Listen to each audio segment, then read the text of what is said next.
Assalamualaikum warahmatullahi wabarakatuh. Saya Lisnawati Ningsih dari Manajemen 19B. Kali ini saya akan membahas mengenai anggaran penjualan dengan penetapan volume dan penetapan harga bagi perusahaan. Baiklah, kita masuk pada pengertian anggaran penjualan. Apa sih pengertian anggaran penjualan?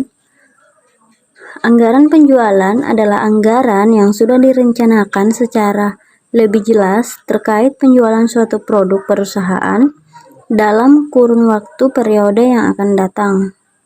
Di dalamnya akan mencakup rencana terkait jenis produk yang nantinya akan dijual, jumlah harga jual produk per unitnya, serta waktu penjualan dan tempat atau daerah dilakukannya penjualan. Dan perlu teman-teman ketahui tujuan utama dalam penyusunan anggaran penjualan. Nah, tujuan paling utama dalam menyusun anggaran penjualan adalah agar bisa merencanakan anggaran secara tepat pada periode yang akan datang. Caranya adalah dengan memperhatikan data yang dijadikan sebagai gambaran kejadian yang terjadi pada perusahaan di masa sebelumnya, terutama dalam hal penjualan. Dalam proses penyusunan anggaran penjualan perusahaan, pihak penyusun anggaran sebaiknya menetapkan volume produk yang akan dijual dalam kurun waktu yang telah ditetapkan dan harga jual dari setiap produk yang akan dijual. Kemudian, perlu diketahui juga jenis anggaran penjualan. Nah, yang pertama itu wilayah pemasaran. Anggaran penjualan ini dilakukan dengan membagi rencana penjualan berdasarkan target wilayah geografis tertentu, seperti penjualan untuk Provinsi Banten, Jawa Barat, DKI Jakarta, Sumatera Utara, Sumatera Barat, Jawa Tengah, Jawa Timur. Dan yang kedua, kelompok konsumen. Rencana anggaran penjualan ini juga bisa dikelompokkan berdasarkan kelompok yang ingin dijadikan target penjualan perusahaan. Contohnya, bisa berdasarkan umur tertentu, jenis kelamin, tingkat pendidikan, dan pendapatan. Yang ketiga, jenis produk.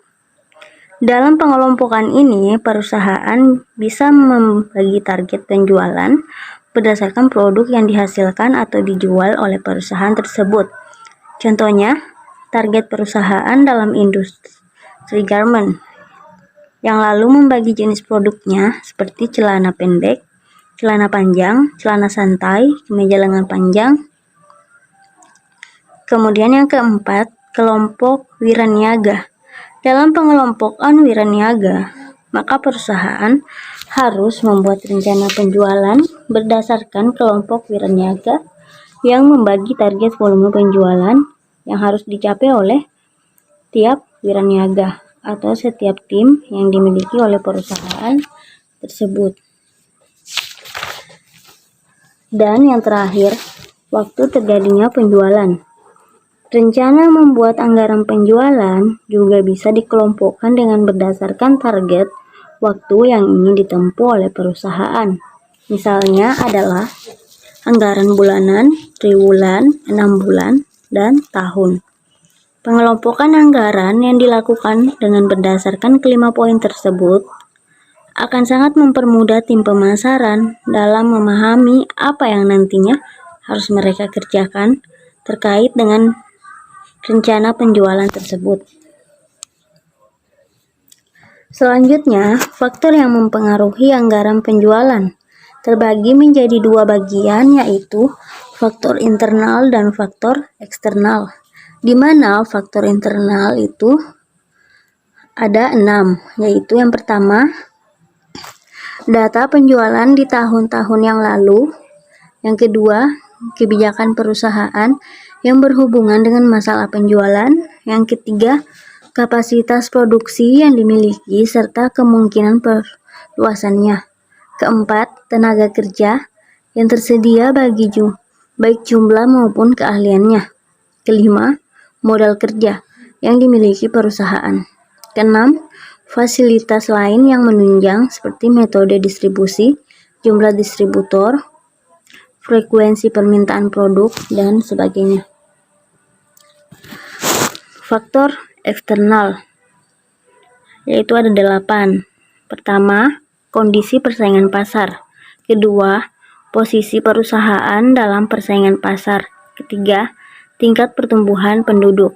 Keempat, elastisitas permintaan terhadap harga barang yang dihasilkan.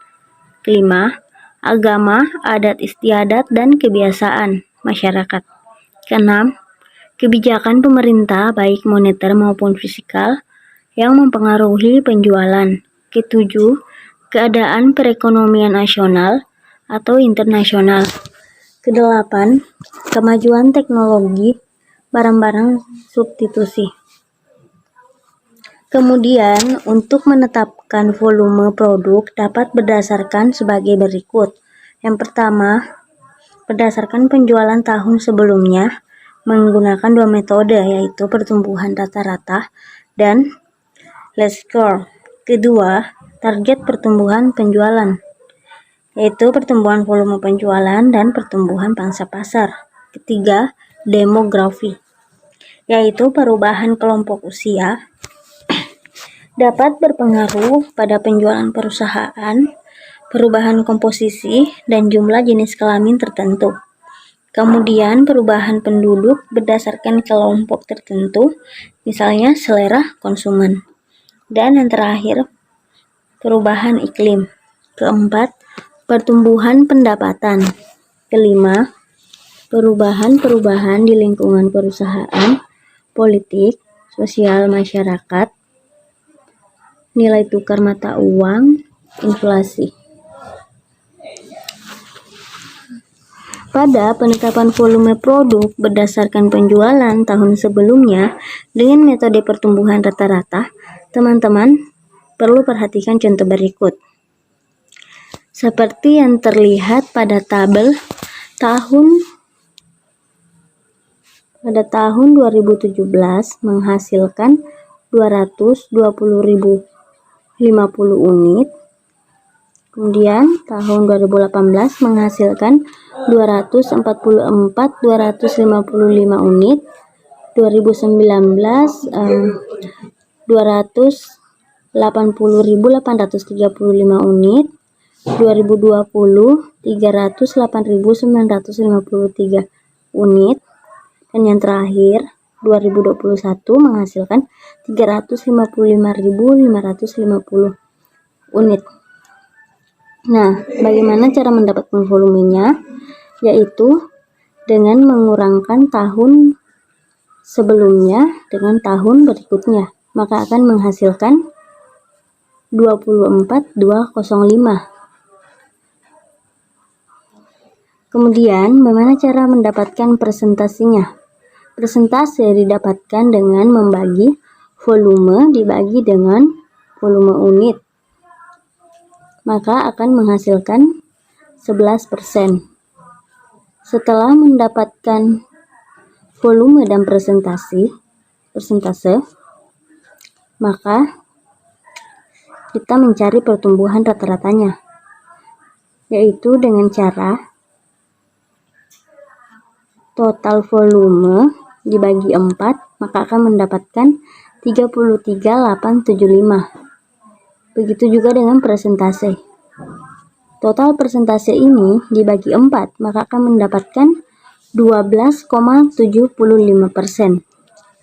Sehingga anggaran penjualan pada tahun 2022 sebesar 355.550 unit ditambah dengan pertumbuhan rata-rata 33.875, maka hasilnya 389.425 unit.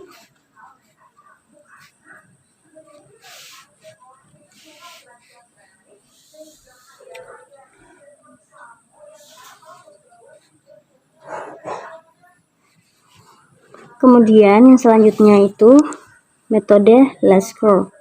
Metode ini biasanya digunakan di ilmu statistik untuk membuat taksiran dari suatu tren tertentu dengan rumus Y sama dengan A tambah BX, di mana Y nilai proyeksi Y untuk suatu nilai X, A konstanta nilai Y seandainya X sama dengan 0, B slope menunjukkan berapa satuan Y akan berubah seandainya X berubah satu satuan.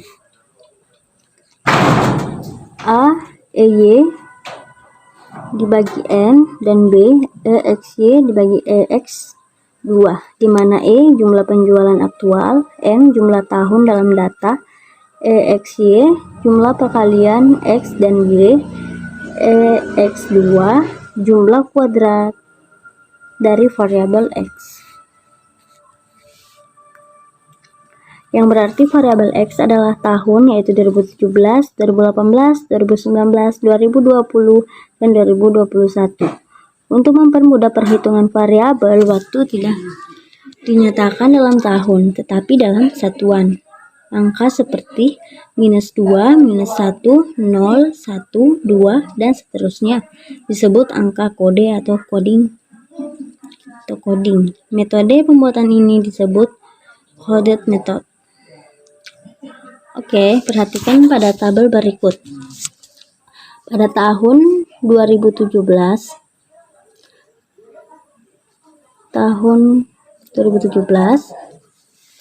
dengan volume penjualan 255.000, dan di tahun 2018 244.500, 2019 280.550, tahun 2020 308.513, dan terakhir 2021 355.550 pada volume penjualan. Nah, X1 nya itu -2, -1, 0, 1, 2. Nah, untuk mendapatkan X1 Y1 dengan cara volume penjualan dikali dengan X1, 255.000 dikali dengan -2, maka akan menghasilkan 450.000. Karena ini minus, maka kita masukkan dalam kurung. Begitupun selanjutnya, 244.500 dikali -1, maka hasilnya 244.500. Karena ini minus, maka kita harus masukkan dalam kurung.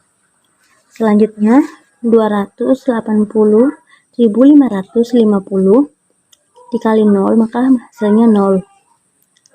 Selanjutnya, 308.513 dikali 1, hasilnya 308.513. Selanjutnya 355.550 dikali 2, maka hasilnya 711.100. Kemudian masuk di X1 pangkat 2. Caranya itu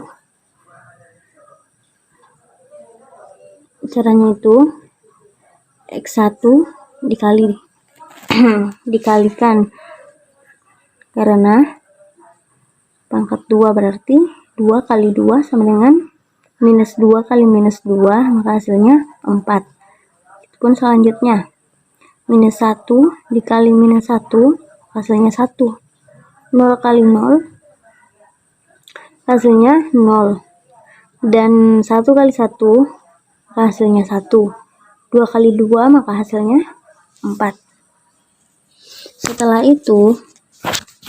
Setelah semuanya didapatkan, maka kita harus mentotal volume penjualan dan X1 Y1 dan X1 pangkat 2-nya.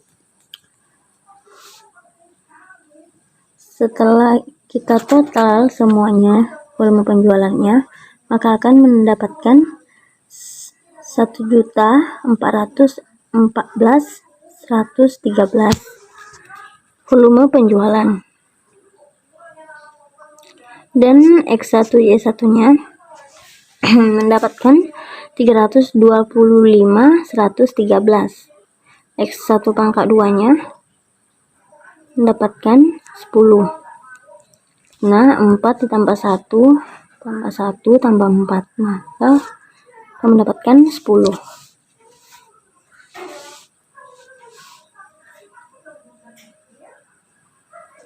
Sehingga 1.414.113 dibagi 5, maka akan mendapatkan 282.822.6. B 325.113 dibagi 10, maka akan mendapatkan 32.513. X sama dengan 3 atau coding untuk tahun 2022. Penjualan tahun 2022 itu dengan rumus A tambah B. X sama dengan 282.822.6 ditambah 32.513 dikali 3, maka hasilnya 380.356 unit. Selanjutnya, penetapan harga jual produk. Yang pertama, metode harga pasar. Metode penerapan harga jual produk berdasarkan harga pasar ditentukan oleh mekanisme harga produk yang berlaku di pasar. Besarnya harga tersebut dipengaruhi juga oleh harga jual produk sejenis. Dalam hal ini, perusahaan tidak dapat menetapkan harga sekehendak perusahaan. Perusahaan akan mengikuti harga pasar yang berlaku. Kedua, metode biaya plus. Metode ini didasarkan pada besarnya biaya yang dikeluarkan untuk menghasilkan produk tersebut ditambah dengan persentase laba bersih yang diinginkan perusahaan. Dalam hal ini, dasar biaya yang digunakan terbagi yaitu biaya produksi dan biaya total. Yang ketiga, metode margin kontribusi adalah selisih harga jual dengan biaya variabel satu produk. Yang keempat, metode laba maksimal. Ada kalanya produk suatu perusahaan memiliki sifat yang sangat elastis, di mana harga jual produk tersebut akan langsung mempengaruhi volume penjualan. Dan yang terakhir, metode tingkat pengembalian atas modal. Dari kelima metode ini, saya akan memberikan satu contoh dengan mengambil metode biaya plus. Itu contohnya, perhatikan ilustrasi berikut. Kapasitas produk normal PT 5 Pilar per tahun adalah sebesar 120.000 unit, tetapi perusahaan berencana hanya memproduksi produk sebanyak 100.000 unit untuk tahun 2022. Untuk pembuatan anggaran 2022, pada akhir tahun 2021, perusahaan membuat proyeksi biaya yang diperlukan untuk diproduksi 100.000 unit, seperti terlihat sebagai berikut. Biaya bahan langsung 200 juta, biaya tenaga kerja langsung 350 juta, biaya overhead variabel 150 juta, biaya overhead tetap 240 juta, biaya pemasaran variabel 100 juta, biaya pemasaran tetap 50 juta, biaya administrasi dan umum 110 juta, dan total keseluruhan biaya 1.200.000.000 juta. Manajemen 5 Pilar sedang mempertimbangkan untuk menetapkan harga jual produk dengan metode biaya plus. Jika perusahaan merencanakan menetapkan harga jual produknya dengan metode biaya total plus 20%, maka akan menghasilkan harga jual sebagai berikut. Penjualan total sama dengan biaya total ditambah 20%. di mana biaya totalnya itu 1.200.000.000 ditambah 20% dikali 1.200.000.000, maka akan mendapatkan 240 juta. Dan 1.200.000.000 itu kita tambahkan 240 juta, maka akan menghasilkan 1.440 juta. Harga jual unit sama dengan 1.440 juta dibagi 100.000 unit, maka akan menghasilkan 14.400 per unit.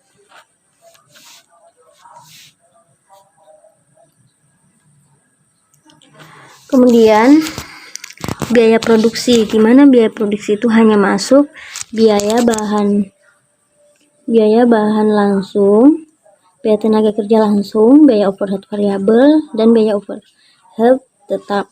Di mana biaya bahan langsung itu 200 juta, biaya tenaga kerja langsung 350 juta, biaya overhead variabel 150 juta, biaya overhead tetap 240 juta, dan hasilnya dan kita total semuanya, maka akan mendapatkan biaya produksi sebanyak 940 juta.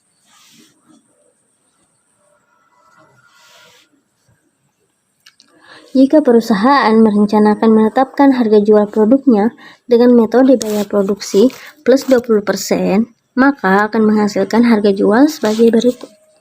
Penjualan total sama dengan biaya produksi ditambah 20%. Di mana biaya produksinya itu sebesar 940 juta. Kemudian ditambah dengan 20% dikali biaya produksinya yaitu 940 juta. Maka akan mendapatkan 188 juta. Kemudian biaya produksi itu kita tambah dengan 188 juta.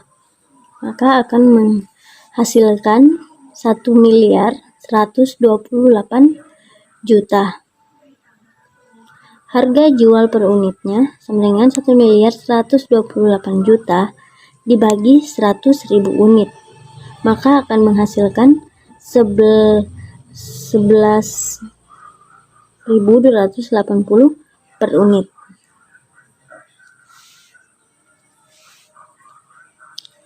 Baiklah, mungkin itu yang dapat saya bahas mengenai penetapan volume dan penetapan harga.